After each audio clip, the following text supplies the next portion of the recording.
Hello Bama fans! Anthony "Tank" Jones' announcement of his official visit to the Alabama Crimson Tide marks a pivotal moment in the 2026 recruiting cycle, cementing the program's status as one of the nation's top destinations for top talent. As one of the most coveted defensive prospects in the class, Jones represents exactly the type of player who can further elevate Alabama's already dominant defensive unit in the years to come. The decision to include Alabama on his list of 5 official visits, and position it as the final stop, is a strategic choice that reflects both the athlete's genuine interest and the weight the program carries in the decision-making process for elite recruits.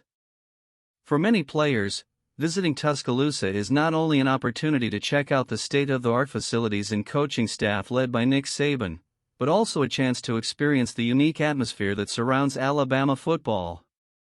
And for Jones, who attends St. Paul's Episcopal School in Mobile, that home state connection could play a key role in his final choice. According to the 247 Sports Composite rankings, Jones is considered the 15th best overall player in the 2026 class and the 3rd best edge rusher in the country. Those numbers aren't just abstract metrics, they represent his ability to change the course of a game with his presence on the defensive line. With a combination of size, strength and explosiveness, Jones has all the traits needed to become an immediate impact player at the college level. His ability to pressure the quarterback, chase down fielders and even cover passes in specific situations makes him a prototype modern edge rusher, something Alabama has historically valued in its defensive system. The competition for Jones' commitment will be fierce. In addition to Alabama, he will also visit Auburn, Miami, Texas A&M and Oregon, programs that are equally determined to secure his services. Each of these schools offers different attractions, from geographic proximity, like Auburn, to recent success in competitive leagues, like Texas A&M and Oregon. However, Alabama has one significant advantage: its unwavering reputation for developing elite defensive players. In recent years, the program has produced players like Will Anderson Jr., who has gone on to become an NFL star, demonstrating that few teams can rival the Crimson Tide when it comes to preparing edge rushers for the next level. Another interesting detail is that Jones will be the second 5-star defensive prospect to officially visit Alabama in the coming weeks. This reinforces the program's focus on prioritizing building an even stronger defense for 2026 and beyond. With 2 4-star edge rushers, Jamarian Matthews and Kemharian Johnson, already committed to the 2026 class, adding a player like Jones could create one of the deepest and most talented edge rushing classes in the country. This combination of veterans and newcomers promises to keep Alabama's defense among the best in college football. For Saban's recruiting staff, Jones' visit will be an opportunity to impress not only with facilities and success stories, but also with a specific plan for how he would fit into the defensive scheme. Alabama has a long tradition of tailoring its systems to the unique skills of its players, and Saban and his staff will likely present Jones with a clear vision of how he can maximize his potential in Tuscaloosa. Jones' proximity to the state of Alabama adds an emotional dimension to his decision. Many recruits value the chance to play close to home, especially when it means representing a program with such local influence. The cultural connection and passion for the Tide could be factors that weigh in Alabama's favor over other programs further afield. He'll get a chance to experience firsthand what makes the Crimson Tide such a special destination, while Alabama will try to convince him that Tuscaloosa is the place for him to pursue his dreams on and off the field. If the program's track record is any indication, there's a good chance Jones will leave this visit with an even more positive impression than he had before. Let's see how that goes. Jack Samarco's arrival via the transfer portal is yet another strategic move that reflects the program's commitment to building depth and versatility within its ranks. While Samarco is still early in his college career, his addition to Alabama's tight ends core demonstrates how Kalen DeBoer and his staff are always on the lookout for opportunities to improve the roster, even at positions that may seem secondary at first glance. Samarco, who is coming off a brief stint at West Virginia, may not have put up eye-popping numbers in his freshman season, but he brings with him intriguing potential. His lone reception of the 2024 campaign resulted in 4 yards, but that doesn't tell the whole story. As a special teams player, he has shown the ability to contribute in multiple facets of the game, including kickoff returns. That versatility is something Alabama deeply values, especially in an offensive scheme that requires tight ends to be more than just reliable passing targets. They need to be efficient blockers, vertical threats, and even key players on special teams. Samarco's journey to this point is also noteworthy.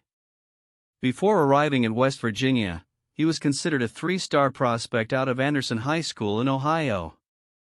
While he wasn't a widely heralded name on the recruiting circuit, ranked the 74th best tight end and the 61st ranked player in the state of Ohio by the 247 Sports Composite, he already demonstrated qualities that caught the attention of recruiters. His decision to enter the transfer portal after one season in Morgantown may have been motivated by a desire for a bigger opportunity, and few places offer a bigger platform than Tuscaloosa. Now, by joining Alabama, Samarco enters a tight end's room that is already stacked with talent. The competition will be fierce. However, that internal competition is exactly what Alabama uses to get the most out of its players. The culture of excellence in Tuscaloosa often turns underrated players into key players, and Samarco will have the chance to prove himself in this highly competitive environment. Another interesting factor is how the tight end position has evolved in Alabama's offensive scheme. In recent years, the role of these players has expanded, now with DeBoer looking to explore creative combinations that maximize both the passing and running game. Athletic and versatile tight ends have been crucial in opening up space on the field and creating additional options for the quarterback. In addition, Samarco's arrival reinforces Alabama's strategy of using the transfer portal as a complementary tool to traditional recruiting.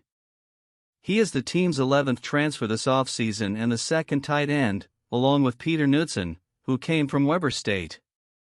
This approach allows the program to fill specific gaps and add experience where needed, while maintaining the young and promising foundation built through high school recruiting.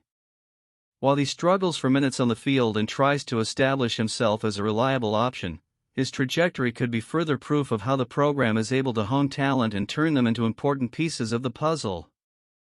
Jack Samarco's arrival at Alabama is more than just a simple transfer. It's a clear example of how the program continues to adapt to the modern college football landscape by balancing tradition, strategy, and innovation. Let's keep moving forward. And speaking of a former Bama player in the spotlight, Nikita Stover's move to lead the Hatton High School football program marks a new chapter in the former Alabama wide receiver's career, but it also reflects a deeply meaningful personal choice. After 3 seasons leading Decatur Heritage Christian Academy, DCHA, and a brief stint at Hayden, Stover has decided to prioritize something that goes beyond winning on the field, being close to his family. Stover, who played under Nick Saban in his final season at Alabama, has demonstrated throughout his coaching career a combination of passion for the game and commitment to developing young athletes. However, his decision to leave Hayden and take on the challenge at Hatton was not motivated solely by professional reasons. The distance between his home in Decatur and his workplace in Blount County became a deciding factor. "The more I thought about it, the more I wanted to be able to spend time with my family," Stover said, noting the long hours he spent away from home each day, arriving home around 8 or 8:30 p.m., something he found unsustainable in the long run. This move to Hatton, in Lawrence County, carries special symbolism. In addition to being closer to home, Stover is returning to his geographic and cultural roots. A native of Hartselle, he was approached by members of the Hatton community who saw an opportunity to revitalize the school's football program. "I had a few parents reach out to see if I would be interested in coming back home," Stover told AL.com. That connection to the local community and the chance to work with local talent seems to have been a big draw for the coach. Hatton, which recently moved up 2 classifications to compete in Class 4A, presents a promising scenario for Stover. The team finished the 2024 season with a 6-5 record, showing signs of progress after back-to-back 7-win seasons. Under Denton Bowling, who had a 47-47 overall record in 9 years, the Hornets built a solid foundation but are now looking to make a big leap forward. Stover sees potential in the group. "They are real athletes and have a chance to be a very strong team," he said, sounding optimistic about the future. Stover's experience as a head coach has already been successful. In his 3 seasons at Decatur Heritage, he compiled an impressive 20-11 record, including a 9-2 campaign in his second year and a notable regional run with 10 wins in 11 region games. His ability to transform competitive teams into local contenders is evident, and that raises high expectations for the future of Hatton's program. He is known for his ability to connect with his players, inspiring them to reach their full potential both on and off the field.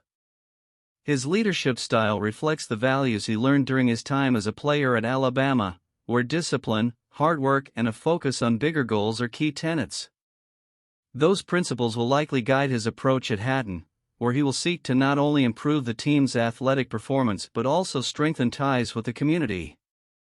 The challenge ahead will not be easy. Competing in Class 4A requires a high level of preparation and strategy, especially against established, traditional programs. However, Stover seems confident that the necessary ingredients for success are present at Hatton. With talented players and an engaged community base, he has all the tools to build something special.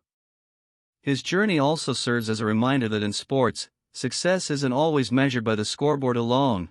Sometimes it's about finding a balance between the passion for the game and the family values that define us as people. Good luck to the former Alabaman. Leave your comments.